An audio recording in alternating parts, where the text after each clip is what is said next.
Citoyennes, citoyens, bonjour et bienvenue dans Dernière Nouvelle des Étoiles. Après 25 jours passés dans l'espace, entre la Terre et la Lune, Orion est de retour sur notre planète. Le vaisseau a améri dans l'océan Pacifique à l'ouest de la Californie, dimanche à 18h40 heure française. La NASA peut donc maintenant l'affirmer avec confiance, elle dispose d'un vaisseau lunaire pour le vol habité qui fonctionne.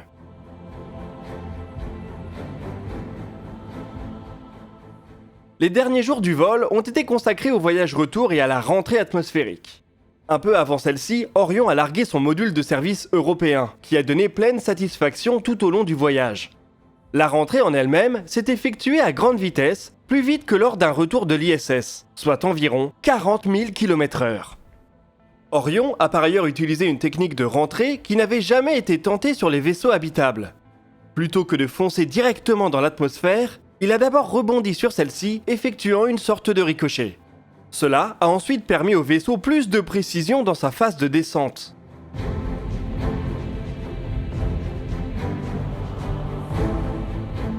La NASA va utiliser cette technique pour garantir un site d'amérissage ciblé et fiable. Lors du programme Apollo, les rentrées directes permettaient une certaine précision en termes de longitude, mais pas en termes de latitude. L'agence spatiale américaine devait donc envoyer plusieurs équipes de récupération sur différents sites pour être certain d'être au bon endroit. Artemis n'aura pas ce problème, ce qui devrait aider pour la sécurité des astronautes et pour la réduction du coût total des missions. L'arrivée à grande vitesse dans l'atmosphère terrestre est en revanche toujours aussi rude pour le bouclier thermique du vaisseau. Celui-ci a grimpé à plus de 2700 degrés Celsius à son point le plus chaud. La récupération en mer a été effectuée par une équipe regroupant des navires et des plongeurs de l'US Navy et des spécialistes de la NASA, de l'US Space Force, de l'US Air Force et de Lockheed Martin. Ces derniers n'ont cependant toujours pas ouvert l'écoutille de la capsule. Comme il n'y a pas d'astronaute à bord, la NASA peut se permettre d'attendre que la capsule soit ramenée à bon port avant de procéder à cette étape.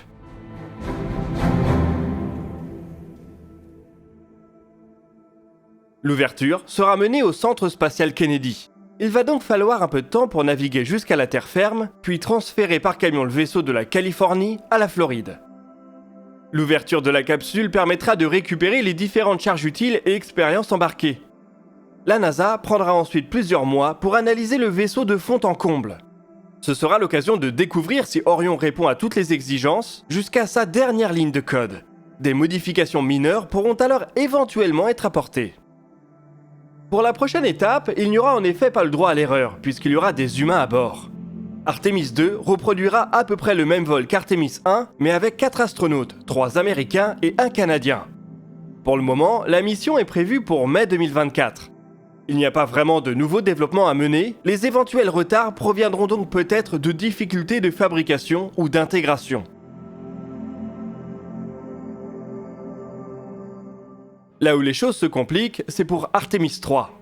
Il va en effet falloir un atterrisseur lunaire pour descendre à la surface et mener cette mission. Dans les plans actuels, c'est le Starship de SpaceX qui est chargé de cette tâche. Mais il paraît peu probable qu'il sera prêt et aura effectué les tests nécessaires en 2025.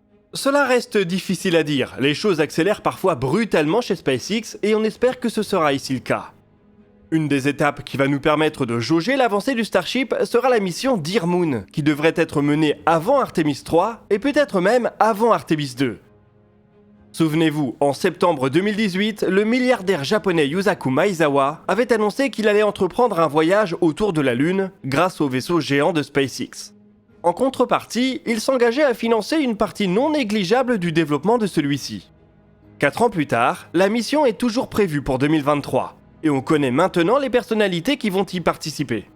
Ils seront 8 à rejoindre Yusaku Maezawa dans cette aventure. Comme le milliardaire l'avait annoncé, ce sont essentiellement des artistes. Il s'agit du DJ Steve Aoki, du chanteur coréen Top, du danseur et chorégraphe tchèque Yemi Ade, de la photographe irlandaise Rhiannon Adam, du youtubeur Tim Dodd que beaucoup d'entre vous connaissent sous le nom Everyday Astronaut, du photographe britannique Karim Ilya, du réalisateur américain Brendan Hall et de l'acteur indien Devdi Joshi. La snowboardeuse Caitlin Farrington et la danseuse japonaise Miu forment l'équipage de réserve.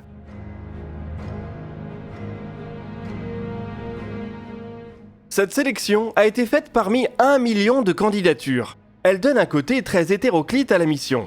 On imagine que tous vont devoir subir un entraînement intensif avant de se lancer dans l'aventure. Pour le moment, la mission ne semble pas avoir d'objectif scientifique.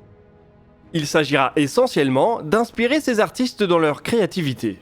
Dear Moon devrait être beaucoup plus courte qu'Artemis 1, avec un aller-retour express en 6 jours. Une mission à vide sera probablement d'abord menée par le Starship sur une trajectoire similaire pour valider l'architecture.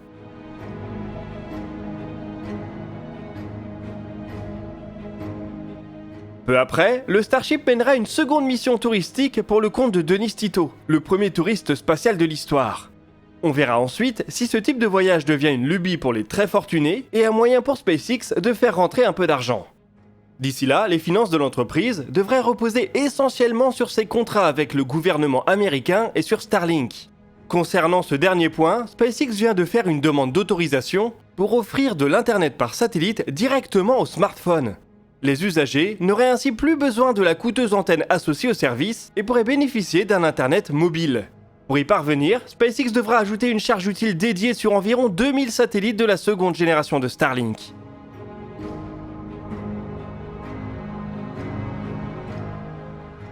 L'objectif est d'avoir une couverture mondiale d'ici mi-2024, à l'exception des régions polaires. Un premier partenariat avec l'opérateur T-Mobile a déjà été trouvé aux États-Unis. Si la FCC donne son accord, il faudra probablement pas s'attendre à des vitesses fulgurantes. Le territoire américain sera par exemple couvert en permanence par une centaine de satellites. S'il y a plusieurs millions d'utilisateurs, ceux-ci devront se contenter d'un Internet basique. Concernant ces contrats étatiques, SpaceX vient d'annoncer une autre initiative qui se nomme Starshield. Il s'agit de proposer les bus Starlink, c'est-à-dire la structure du satellite, pour y incorporer des charges utiles militaires. Les satellites Starshield peuvent communiquer avec Starlink par lien laser, ce qui leur offre une certaine résilience. Je parle au présent car l'initiative existe en secret depuis 4 ans. Il y a donc probablement déjà des satellites Starshield en orbite. SpaceX a lancé bon nombre de charges utiles pour l'US Air Force et la Space Force ces dernières années. On y trouve probablement quelques satellites Starlink militarisés. Peut-être qu'il y en a même dans les trains Starlink qui décollent régulièrement. Ce serait certainement un bon moyen de les faire passer inaperçus. Pour SpaceX, c'est en tout cas une piste sérieuse pour s'assurer quelques juteux contrats gouvernementaux dans les années qui viennent. Le temps de voir si Starlink connaît ou non un succès commercial.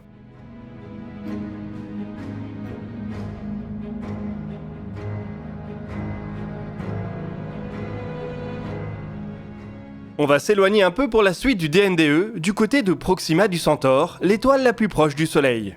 On lui connaît 2 exoplanètes, plus une troisième qui est encore au statut de candidate. L'une d'entre elles, Proxima Centauri B, est assez similaire à la Terre en termes de taille et de masse. Elle se trouve en plus dans la zone habitable de l'étoile. Elle reçoit de la part de celle-ci 65% de la lumière que la Terre reçoit du Soleil. En fonction de la densité et de la composition de son atmosphère, si elle en possède une, elle pourrait être capable d'abriter l'eau liquide en surface.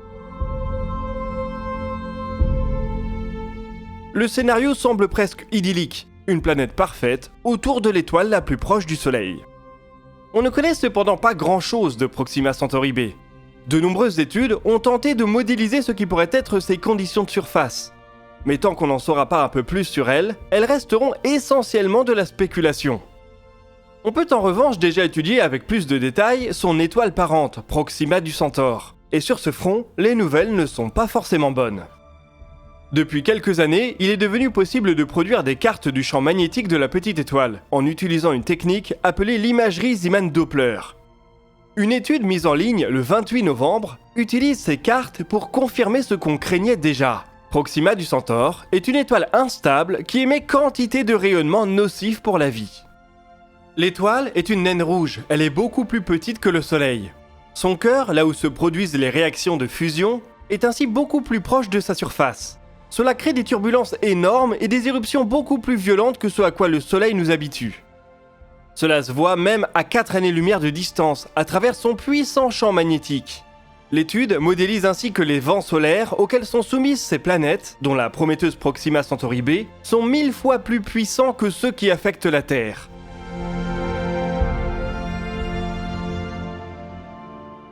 Dans ces conditions, l'hypothèse d'une vie à la surface paraît plus difficile à défendre. En effet, ces vents solaires doivent mettre une pression énorme sur l'atmosphère de la planète. Il est ainsi peu probable que Proxima Centauri b en ait maintenu une. Et sans atmosphère, la vie paraît beaucoup plus improbable.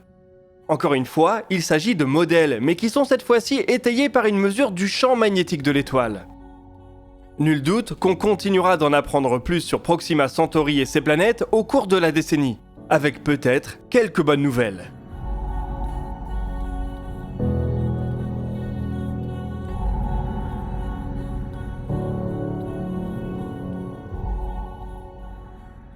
Nous voici en tout cas arrivés au bout de ce DNDE. Comme d'habitude, je vous oriente vers l'espace commentaires pour partager vos questions et remarques. Cependant, ce dernier prendra place en janvier, suite aux vacances de Noël. Vous pouvez consulter la description pour des liens vers nos sources, nos podcasts et nos réseaux sociaux. Nous, on se donne rendez-vous jeudi soir pour un nouveau dossier de l'espace, et d'ici là, citoyennes, citoyens, portez-vous bien.